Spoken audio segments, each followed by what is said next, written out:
Good afternoon. I think everyone's enjoying the food. Thank you for participating in the breakouts and circling back in here. We've got a good presentation for you during lunch. Just a quick little housekeeping item. When we get to any of these sessions, when we get to Q&A time, you can wait, raise your hand. We will run a mic to you as quickly as possible so that everyone, including the speaker, can hear your questions. So, for those of you who haven't met me, I'm Josh Striggle. I am from the College of Central Florida, and I had the opportunity to help organize the event for you, so I'm really glad that you're all here to be having a good time so far. So our luncheon speaker is Senack. He's the Policy and Outreach Manager for Creative Commons USA. He works as an advocate for OER and More Open Society. Before he took on that role, he worked with USPIRG directly in advocacy efforts around affordable, accessible higher education. He's got a background in campaigns, both electoral and nonprofit. Ethan has spent almost a decade organizing constituents to make their voices heard. So I think he is nearby. Ethan, thank you.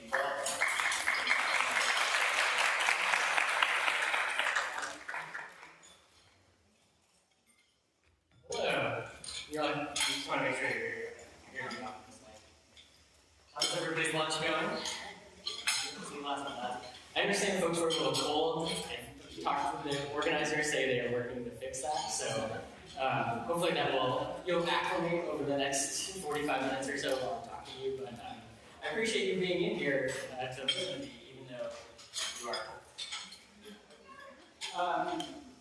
So I just appreciate that introduction. Again, my name is Ethan. I have this really bad habit of giving talks and facilitating sessions and stuff and never telling people my name. So I've had people come up to me at the end of conferences and be like, "You did such an amazing job, and who are you?" So my name is Ethan, and I work with Creative Commons, the USA chapter. I just want a quick show of hands. How many of you have heard of Creative Commons? Cool. All right, that's good. I'm done. I'm really honored to be here. I'm happy to be talking to all of you about Creative Commons and about copyright. I have the distinct pleasure of traveling the country and giving the most dry, boring keynotes of all time. So you're in for a real treat over the next 45 minutes as I delve into the technical aspects of copyright. It's going to be great. But hopefully we'll have a little fun while we do it. So just to really quickly recap for folks who haven't heard of Creative Commons, we are not just a set of licenses, we're actually a whole organization dedicated to furthering the spread of knowledge, reducing barriers for the sharing of information, achieving a more equitable future, and leveraging technology to actually benefit people across the world. So that's who I am. Just noticed our hashtag is misaligned with our licensing bug at the bottom there. I'll try not to let that bother you until I talk. So really quickly, as I talk about Creative Commons, it's not just an organization, it's not just a set of licenses, but we believe in the commons, the power of a global shared set of resources that we can all benefit from. Over the past 17 years, 18 years now actually, we were founded in 2001, the commons has grown exponentially. Starting with a few million back in the early 2000s, we're now at 1.4 billion CC licensed works on the planet. And that includes a lot of different things. It includes pictures of ancient art, pictures of ancient old paintings, historical photographs, music, other music, scientific research, open data. There's a whole host of open licensed information out there, probably more than you could ever need, including my favorite, a study showing that if you tape a stick to the back of a chicken, it'll walk like a dinosaur. Don't believe me?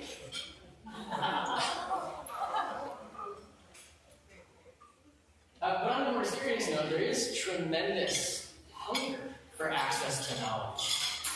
After his death, Stephen Hawking's first thesis, this is decades old, was published under an open license, released to the public, and it actually crashed Cambridge's site within a couple hours of his death. Which just goes to show there's so much hunger out there for access to information. Here's what we're going to talk about today. This is our syllabus for the course. I expect you to be reading chapters 1 through 4 by next week. We're going to talk about copyright, we're going to talk about exceptions to copyright, we're going to talk about Creative Commons licenses and copyright. We'll talk about what licenses tell you about your copyrights. We'll talk about remixing within copyright. And we'll talk about what licensing doesn't tell you. I don't know about copyright. So let's start out. This is a question I'm sure many of you know the answer to. What is copyright? It grants authors the exclusive right to use their work in a variety of ways. This dates all the way back to like the 1700s with the statute ban. Great Britain and its empires recognized that it was really helpful to encourage creation by allowing authors to benefit from their work. In the US, it actually originates from the Constitution. Folks can probably read that from your tables, especially in the back. Here's what it actually says. The power to promote the progress of science and useful arts by securing for a limited time the rights of authors. I'm not used to having a screen down here. I keep looking at the side and I forget I can just look right in front of me. And this is the part that we often forget about the most, is that the rights are actually a means rather than an end. Securing copyright for authors has a purpose, not just in and of itself. It's meant to further the progress of science and the arts. And if it's not doing that, then it's not copyright in the way that we have defined it here in the United States. So what does copyright cover? In the US, copyright is automatic. So the second that something is fixed in a tangible medium, that is an original work of authorship, it is copyrighted. This includes your emails, it includes the brief things that you write on your phone, little notes, the pictures you take, everything. And so there's sort of two requirements there. The first is that it's an original work, and the second is that it's fixed in a tangible medium. Copyright doesn't cover a bunch of things. Basic facts. No one owns the copyright to Abraham Lincoln's birthday. Right? Like, you can't copyright that and prevent everyone else from using it. And broader facts. The US was involved in World War II. No one can copyright that particular thing. And functional concepts. The Venn diagram is not something that can be copyrighted. Listing things in alphabetical order, or really alphabetizing, is not something that can be copyrighted. And then the underlying ideas at the same time. There's a whole bunch of things in the public domain. I'll talk a little bit more about that. But copyright also doesn't cover federally created works in the United States. So there is a caveat here, that's why there's an asterisk. This doesn't apply to grantees and contractors, so it applies directly to works by federal employees. A bunch of the big agencies, Department of Education, Department of Labor, Department of State, they've all introduced open licensing policies themselves, which introduce more of those works from their grantees into the public domain. Speaking of the public domain, we kind of use this term as a bit of a panacea, and that's okay. It does apply to a lot of things. But the public domain technically applies to a very specific set of things. Works where the copyright has expired, works that were never covered by copyright, or works for which the author have released their rights and granted them. One thing I'll just say, actually, before I move on, for the first time in 20 years, because of the most recent extension to the copyright term, works started entering the public domain on January 1st of this year. So that is a moment absolutely worth applause. Give it up for the public domain. My talk is also about exceptions and limitations and remixing, so we're going to get down into the nitty-gritty. And I should have prefaced all of this by saying that I'm not a lawyer, so nothing I say should be construed as legal advice. Please don't go back to your university and tell your general counsel that I told you you could do something. That's not what I'm doing, I'm just providing general information. But a lot of the times when we talk about exceptions and limitations to copyright, we talk about fair use, right? And that is just sort of the first thing that everybody's minds go to. And we will dive in on that, but it's actually really important to know that there are a whole bunch of codified exceptions that are explicit in copyright law that you can engage in. So this is just one example. Section 108 allows libraries to make copies of works they purchased the rights to. There is a huge if at the bottom. These are all explicitly laid out in copyright as well, so the conditions of this. But a lot of folks don't know that there are explicit written exceptions to copyright besides fair use. There's one other one. There's actually a few other ones, but I wanted to highlight this one. This one has to do specifically with nonprofit educational institutions. We rely on this a lot when we show movies in classes and videos and things like that. I'm not going to go through and read the whole thing, but it's really useful to know that these are there, and these are specific. Unlike fair use, which has a set of conditions and requires a judgment, these are specific, so you can definitely rely on these. Which moves us on to fair use. We were doing a talk at the Creative Commons Summit a couple of years ago, which is mostly lawyers and folks, who are very familiar with copyright, and who, as you can imagine, are very far to the left on copyright interpretation. And we asked, how many of you give advice on fair use? And almost every single person in the room put their hand up. And then we put up an example of using 2 sentences from a novel, and in a test question, asking the student to reflect on those 2 sentences. And we said, how many of you would be comfortable saying this is fair use? And no one put their hand up. And that is deeply problematic, because that is one where there have been court cases we know very defensively that is an acceptable fair use. But because fair use is conditional and requires a judgment to determine exactly whether this specific scenario is fair use, folks are terrified of using it. And general counsels will recommend, just don't use fair use at all. We don't want to rely on that. Even if it's a 1% risk, it's too much. But it's really important to know that there are lots of things that are very clearly defined fair uses. And it's important to check with your general counsel. I'm not going to tell you specifically what you can and can't do. That's what my place says. It's not your lawyer.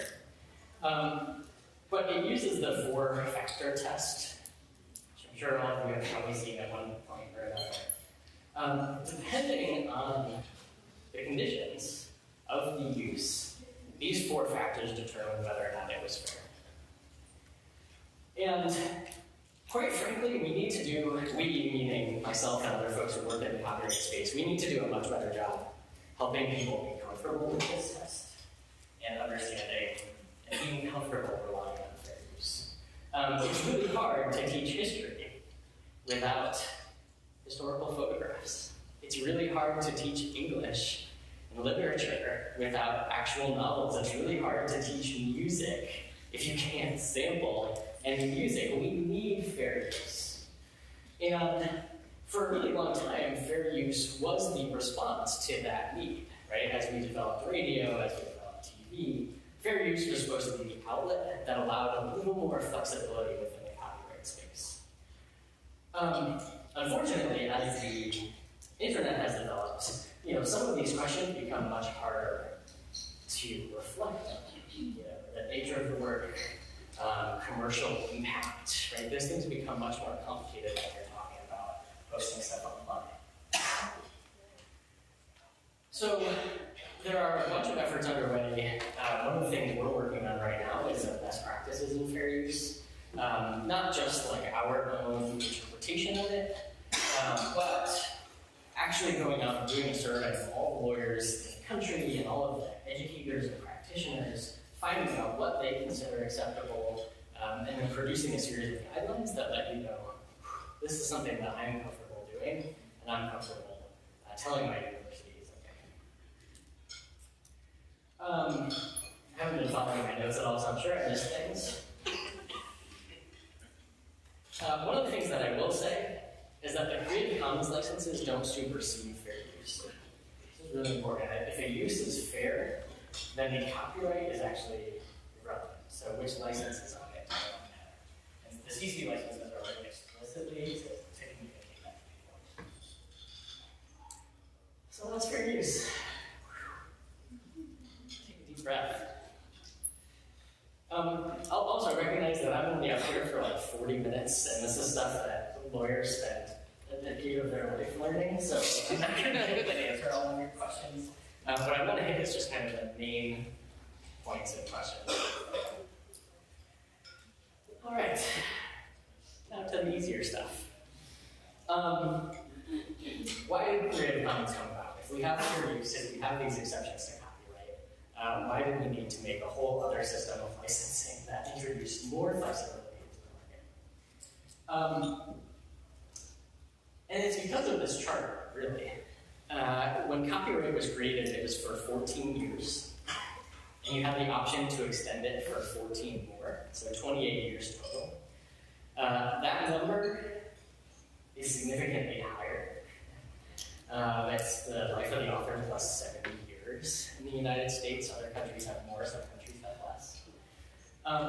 But what it means is that the accessibility of works has drastically been reduced. Okay, so the things that you would use in the classroom, the things that you would use to teach students, educate them, they're becoming less and less accessible unless you're willing to pay for them. And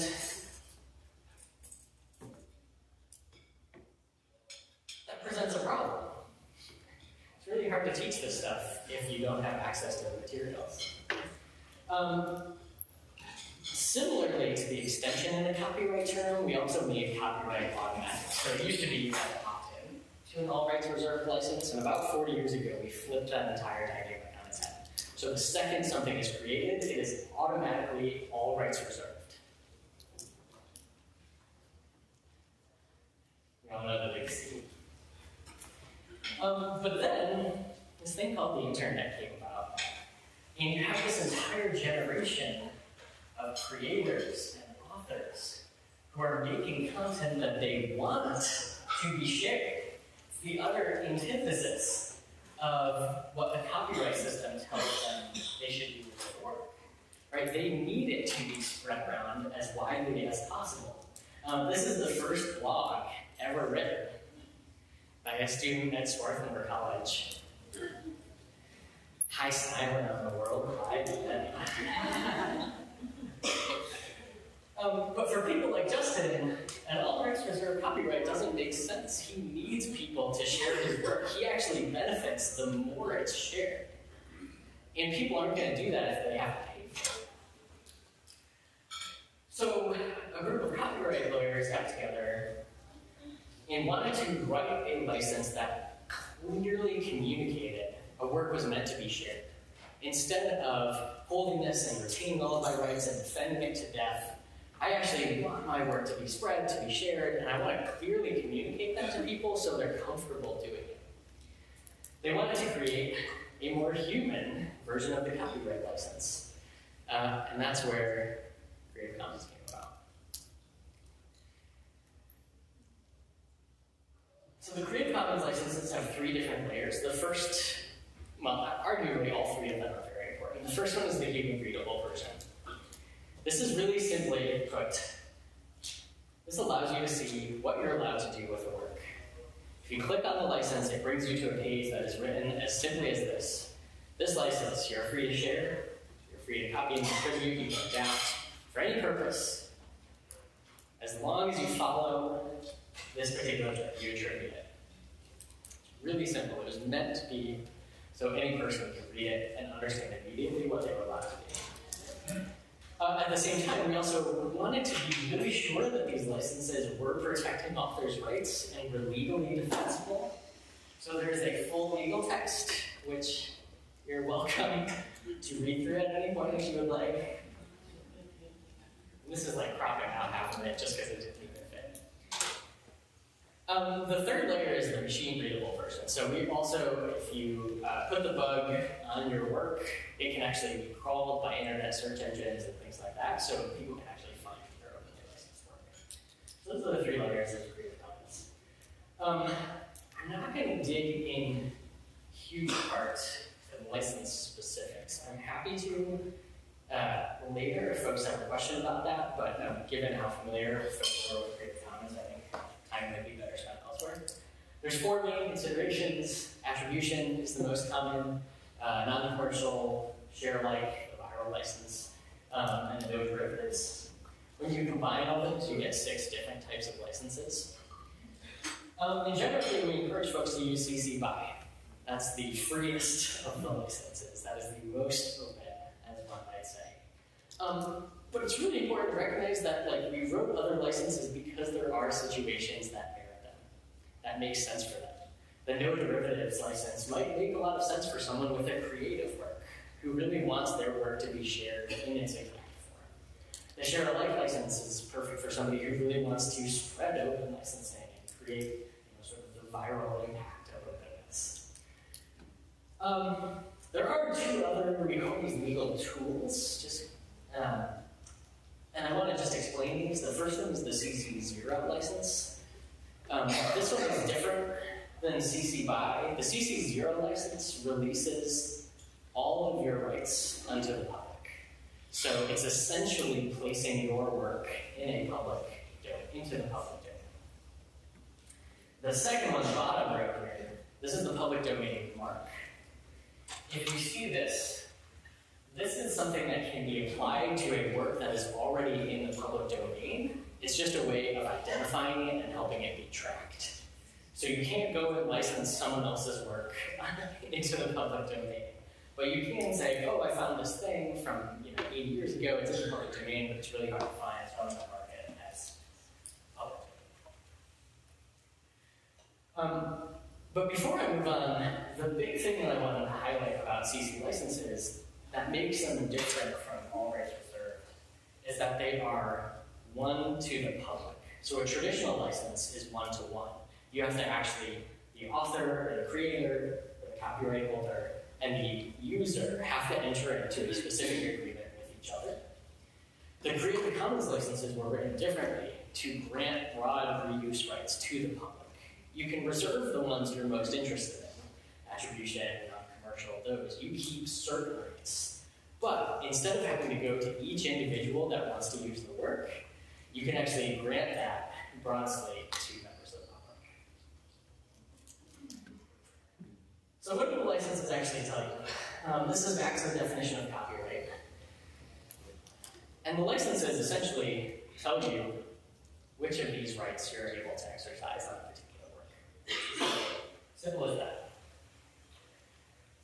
I don't know what's about to come on here, so good luck.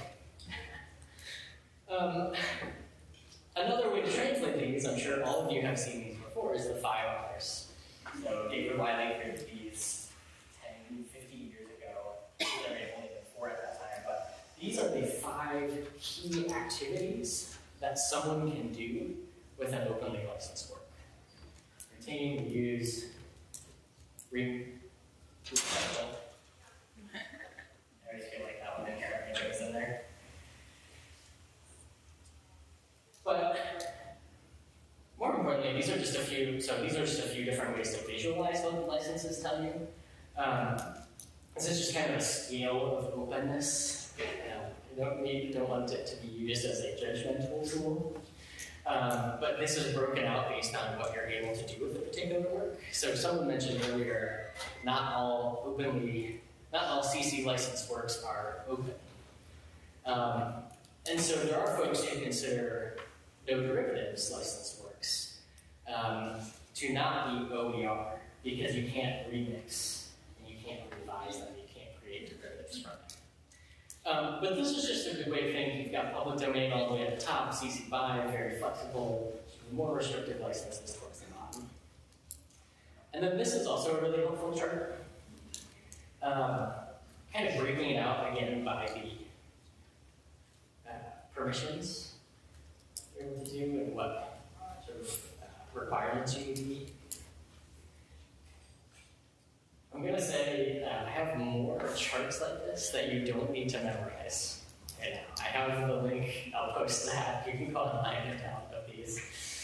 You don't need to run up here and like take a picture of it with your phone before it disappears, I promise. It will be available to all of you.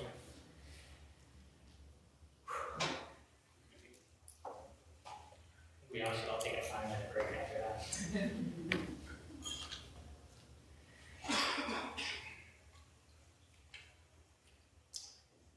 So the key takeaways being, we want to introduce more flexibility to the market, allow authors to preserve some rights, but also, more importantly, share them with others. And the licenses are a very easy, understandable way to do that. Which brings me to my next question, which is remixing. This is where it starts to get complicated. Creative Commons itself, I think, is designed to be simple and easy to understand, but it operates within this very complicated system of copyright. And so when I talk to folks about this stuff, 90% of the questions I get are actually about fair use and copyright and things that are different from the CC licenses. So I want to, rather than trying to talk through all of the broader complications with remixing, I want to just focus in on 3 particular things that I think can help set you up for more successful remixing of locally licensed materials. The first one being proper attribution. You need 4 elements for properly attributing an openly licensed work. So anytime you reuse a work, you want to include these 4 elements. The first thing is the title. The second thing is the author. The source, which oftentimes is the link. And then finally, the license. We recommend that you write out the full license. You don't have to, but it's better to be clear.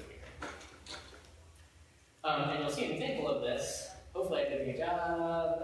Right here, on the left side of the screen. Actually, on your right side. So nailing attribution, I think, is the first and most essential piece for proper remixing. TASL, title, author, source link. The second complicating factor is collection versus adaptations. So in remixing, you are able to pull different works together and create a collection. And it doesn't, the phrase we use is rise to the level of an adaptation. And this is important because certain restrictions apply to adaptations that don't apply to collections. The simplest way to think about it is a collection is a bunch of different things that you pull together that maintain their integrity. So, a bunch of different pictures aligned together that are all separate and distinct. That would be referred to as a collection. A few different chapters aligned together in a book, that would be a collection. Each of those things maintains their own license. In an adaptation, you're mixing objects together in a way that you can't see those boundaries as explicitly. And so a few extra restrictions in how you're able to do that apply. If it's not an adaptation, the number one thing you need to do is just mark how each different piece of content is licensed. You need to be really clear which ones are licensed in which way. In an adaptation, you're not able to do that because the lines are blended. And so you have to be careful about which licenses you're using and how you're combining. These are the 2 charts that I was talking about earlier. This first chart applies to deciding how to license one adapted work. So you take somebody else's textbook, you rearrange the chapters, you add in some extra content. Depending on how that content is licensed, you have a certain set of limitations on how you can relicense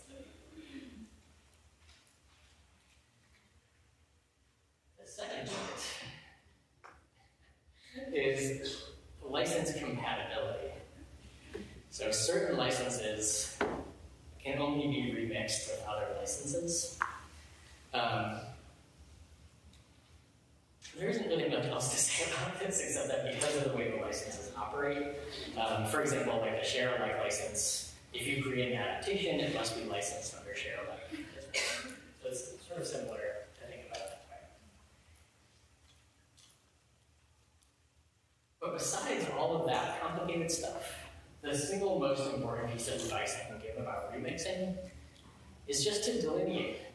Be very clear which parts are licensed which ways. This is a really good example of this. And you'll see earlier in my slide deck, just license your work this way. Be clear to people up front. Some of this content is mine. Some of this is licensed my way, but be on the lookout because some of this other content is not, and it's licensed in a different way. And this will help your downstream users to be able to tell the difference and not make copyright mistakes themselves. All right. That's the end of the technical stuff.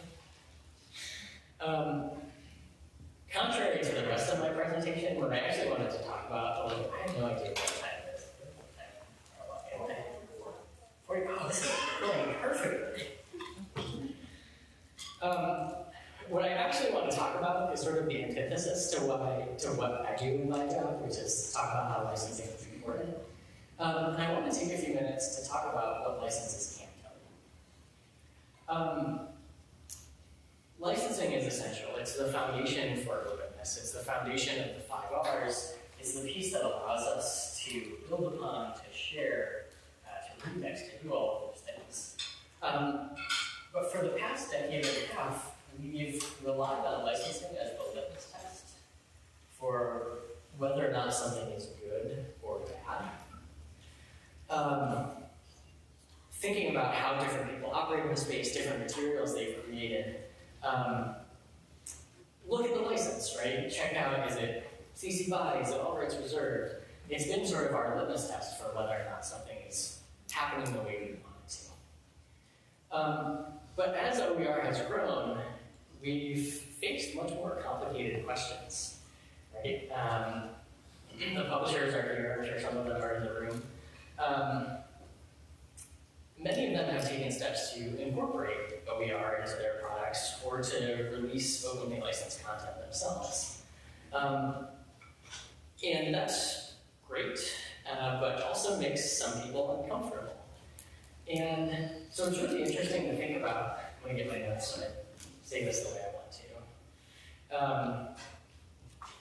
Some people think that the solution to things like publisher involvement is to use the NC license, to put the NC non-commercial license on everything as a way of protecting your work from someone monetizing it and making profit off it. But at the end of the day, the NC license is just a license. It's a legal tool, and it's more complicated than just barring for-profit people from being able to monetize your work. It can actually impact nonprofit uses, it can impact educational uses. And while there are certain situations where it makes sense, it is more complicated than just walling off your work from the for-profit space.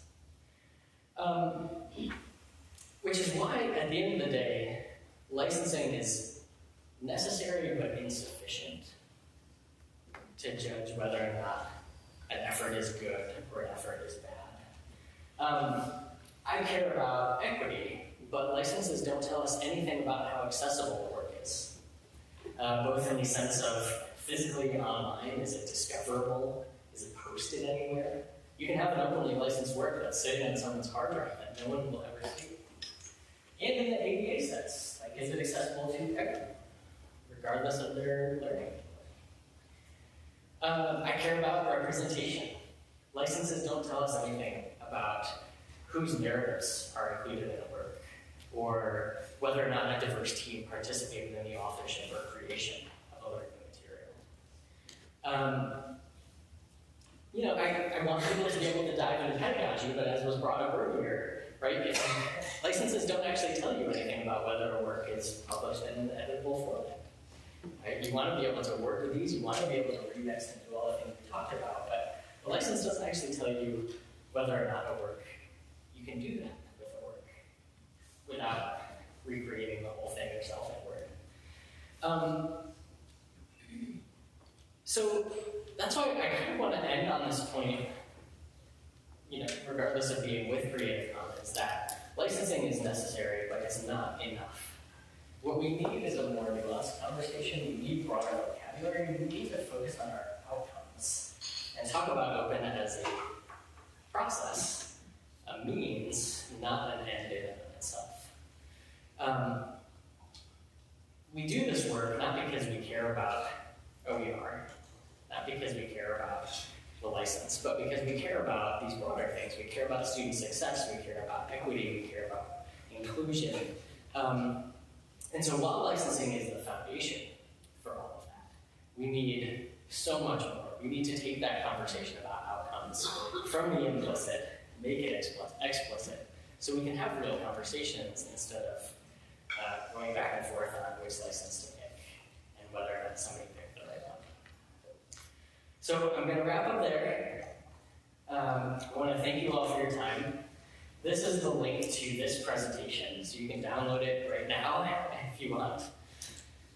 And this is my contact information. You can feel free to reach out to me. As I said, I'm not a lawyer, but I work with lots of them. So if you have questions, if you're struggling with anything, we can't provide you with specific legal advice, but we can give you general information about how licensing works and adaptations and things like that. And then in like 35 minutes, you're all happy.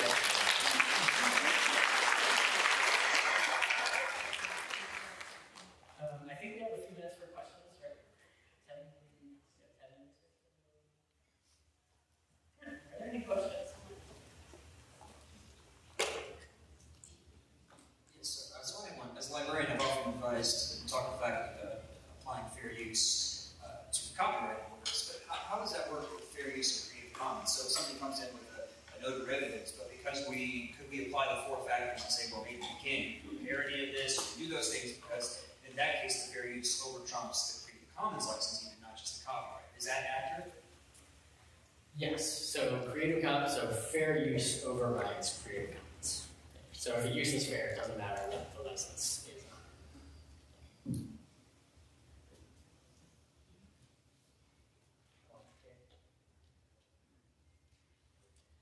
This talk was either so boring or so informative that it answered all of your questions.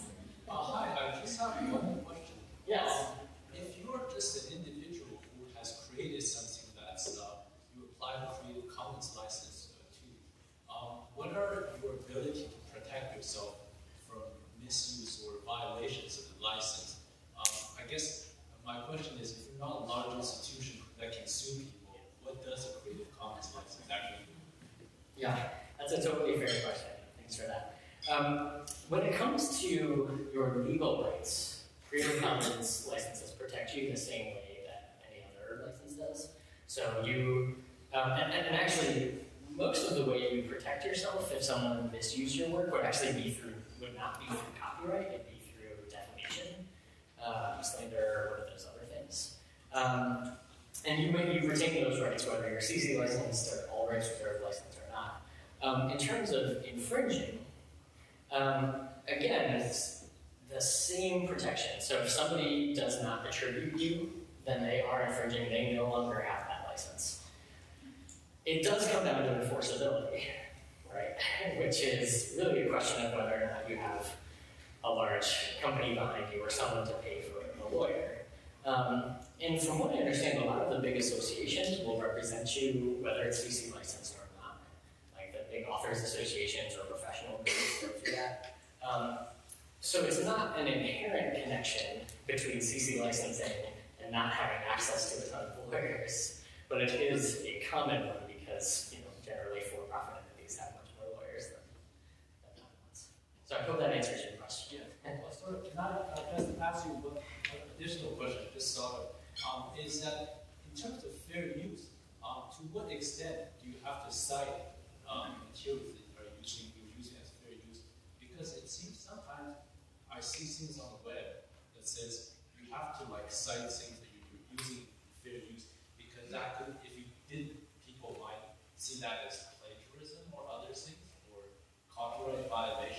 is it important if you say, if you use the chapter from somebody's book, like that's all all rights reserved in your state transcripts? Do you have to cite it, even though if it's password protected, nobody really sees it?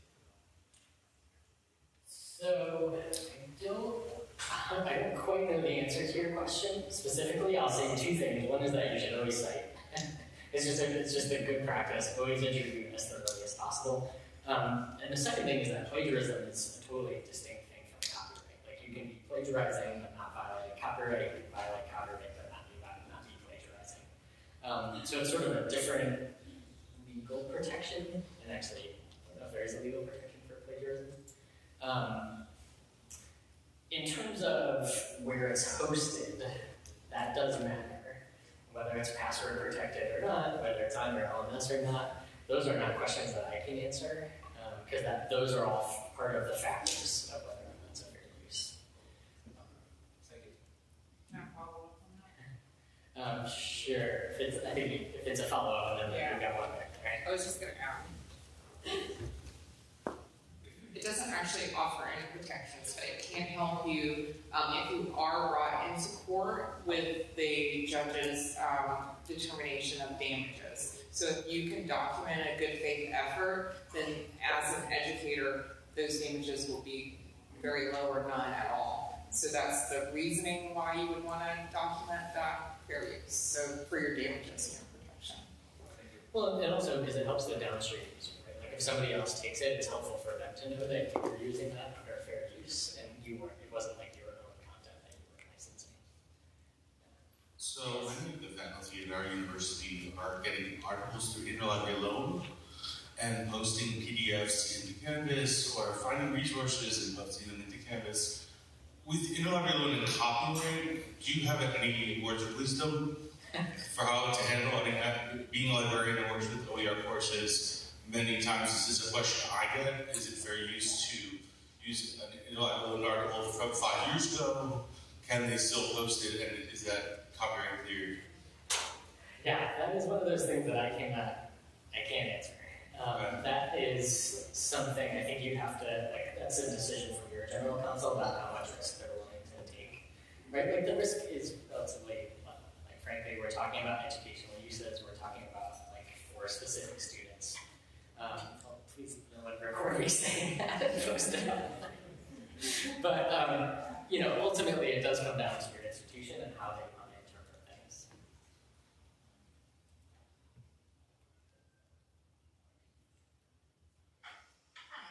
I'm a librarian, and a big part of my job is to talk about copyright with people on campus. And one of the biggest challenges that I have is not in talking about Creative Commons. I think people are very receptive or often know about it already. It's more in helping people navigate interfaces where they might find Creative Commons licensed or other open licensed materials. So last week we had something, and I wrote up a little document. Here are places to find free stuff online, including a lot of CC licensed material. And obviously having a machine readable link is so valuable, but I find that every interface is totally different. So I wondered if you could just very briefly talk about when you're describing to someone how they should go about finding this material, what are a couple of things that you tell them? Yeah, that's a good question, and frankly, that's probably our number one challenge as a community. It's figuring out discoverability and searchability. This goes into the whole pile of things that licenses don't tell you, right? There's a conversation right now around metadata, right? Some sort of standardized way to share that. Is there one? Do we like the one that there is? Different sites use that differently. Different LMSs incorporate that differently. And then in terms of repositories too, right? Every state has one, institutions have one, there are a whole bunch of organizations that have them. So it is a challenge. I don't necessarily think we need one, right? I think a diversity of places to look is good. But quite frankly, I don't have an answer, because I don't think there is one. I think it's reassuring to know we're all in the same boat, so that's fine. Yeah, I mean, there are certain places to look. I think OER Commons is really trying to build up. I think, the Open Textbook Library, OpenStax, sort of those are the big ones that I generally recommend to people. But the ancillary piece is so lacking right now. That's something we also need to focus on.